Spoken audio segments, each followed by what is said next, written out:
കഴിഞ്ഞ വീഡിയോയുടെ ഒരു തുടർച്ച എന്ന പോലെ ഞാൻ സംസാരിക്കുകയാണ്. ഒരു ഇമോഷണൽ ബാഗേജും ഇല്ലാതെയാണ് അനീഷ ഹൗസിൽ നിന്ന് പുറത്തിറങ്ങാനായിട്ട് പോകുന്നത്. അതിപ്പോ വിജയിക്കുമോ ഇല്ലയോ എന്നൊക്കെ ഭയങ്കരമായ രീതിയിൽ ഇപ്പോ ചർച്ചയാകുന്നുണ്ട്. എന്താണ് സംഭവിക്കാൻ പോകുന്നതെന്ന് എനിക്കറിയില്ല. പക്ഷെ ഒരു കാര്യം ഉറപ്പാണ്, അദ്ദേഹത്തിന് അവിടെ ആരോടും ഒരു പകയുമില്ല, വിദ്വേഷവും ഇല്ല, ഒന്നുമില്ല. എല്ലാ ബാഗേജും അവിടെ തന്നെ ഇറക്കി വെച്ചിട്ടാണ് അനീഷ് പുറത്തിറങ്ങാനായിട്ട് പോകുന്നത്. അതൊരു വലിയ കാര്യമാണ്, അതൊരു അച്ചീവ്മെന്റ് ആണ്. അത് പലരും പറയാൻ മടിക്കുന്ന ഒരു കാര്യമാണ്. ഇപ്പൊ അനിമോളെയൊക്കെ വേട്ടയാടുന്ന പോലെ ഒന്നും അനീഷിനെ വേട്ടയാടാൻ പോകുന്നില്ല.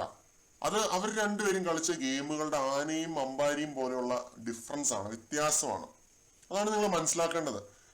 എന്നിട്ട് രേണു പോയി മിണ്ടുന്നുണ്ട് അനീഷിന്റെ അടുത്ത്. പോകാൻ നേരത്ത് രേണു നിന്ന് മിണ്ടുന്നുണ്ട്, എല്ലാം ജനങ്ങളുടെ കയ്യിലാണ്, നല്ലപോലെ നിൽക്കുക, നല്ലപോലെ കളിക്കുക, അങ്ങനെ നല്ല വാക്ക് പറയുന്നുണ്ട്. അപ്പോ അനീഷ് രേണുവിനോട് പറയുന്നു, ഇത്രയും പോസിറ്റീവ് എനർജി തുളുമ്പുന്ന ഒരു വ്യക്തിയെ ഞാൻ വേറെ കണ്ടിട്ടില്ല എന്ന് ആ രീതിയിൽ രേണുവിന്റെ അടുത്ത് സംസാരിക്കുന്നുണ്ട്. രേണുസുതി ഓപ്പൺ ആയിട്ട് വോട്ട് അഭ്യർത്ഥിച്ചിട്ടുള്ളതാണ് അനീഷിന് വേണ്ടി. രേണുസുതി മാത്രമേ അനീഷിന് വേണ്ടി വോട്ട് അഭ്യർത്ഥിച്ചിട്ടുള്ളൂ. ഒരു എന്താ പറയാ, സെലിബ്രിറ്റി എന്നുള്ള ഒരു നിലയ്ക്ക് രേണു മാത്രമേ മുന്നോട്ട് വന്ന് അങ്ങനെ ഒരു അഭ്യർത്ഥന നടത്തിയിട്ടുള്ളൂ.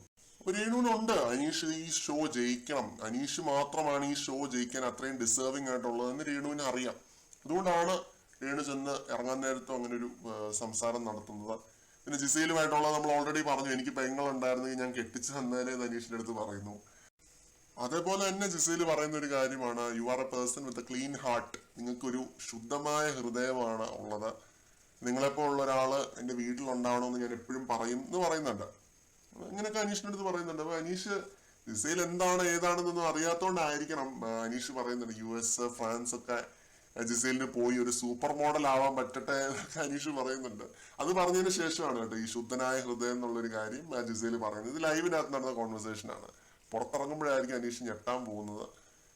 കാരണം ജിസേല് പറയുന്നുണ്ട്, അത്രയും ഫാൻസ് ഉണ്ട് നിങ്ങൾക്ക്, അത്രയധികം ആളുകള് നിങ്ങളെ കാത്തിട്ട് ലവേഴ്സ് ഉണ്ട് എന്ന് പറയുന്നുണ്ട്. ഇതാണ് ലൈവിൽ നടന്ന കോൺവെർസേഷൻ. പിന്നെ ആരാണ് ഒനിയില് തലയിൽ കുരിശ് വരച്ചു കൊടുക്കുന്നു. അതേപോലെ പിന്നെ നമ്മുടെ അക്ബറും നെവിനും എപ്പിസോഡിന്റെ ലാസ്റ്റ് അനീഷിന്റെ അടുത്ത് സംസാരിക്കുന്നുണ്ട്.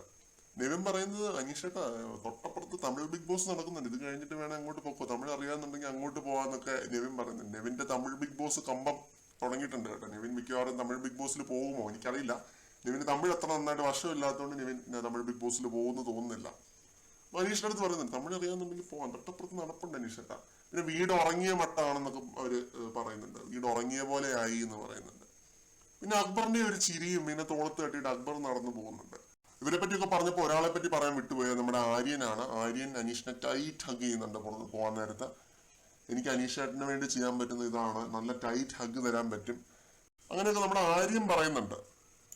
അപ്പൊ ഇവർക്കൊക്കെ എന്താണ്, ഒരു പോസിറ്റിവിറ്റിയാണ് അനീഷ് എന്ന് പറയുന്ന മനുഷ്യൻ.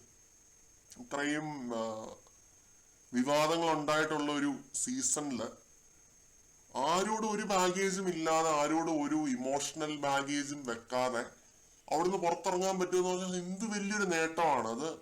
എനിക്കറിയില്ല, ഞാൻ ആ ഷോയില് പങ്കെടുത്ത പോലെ തന്നെയാണ്. ബേസിക്കലി 24/7 നമ്മൾ 100 ദിവസവും കണ്ടതാണ്. അപ്പോ അങ്ങനെ കണ്ടൊരു വ്യക്തി എന്ന നിലയ്ക്ക് എനിക്ക് മനസ്സിലാവും അത് അതിനകത്ത് അവരനുഭവിച്ചിട്ടുള്ള സമ്മർദ്ദം എന്താണ് ഏതാണെന്നുള്ളത്.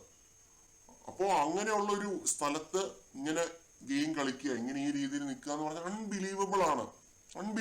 എനിക്ക് ഇപ്പോഴും വിശ്വസിക്കാൻ പറ്റുന്നില്ല ഇങ്ങനെ ഒരാൾ ഗെയിം കളിച്ച് മുന്നേറി എന്നുള്ളത്. ഇപ്പോഴും വിശ്വസിക്കാൻ പറ്റുന്നില്ല.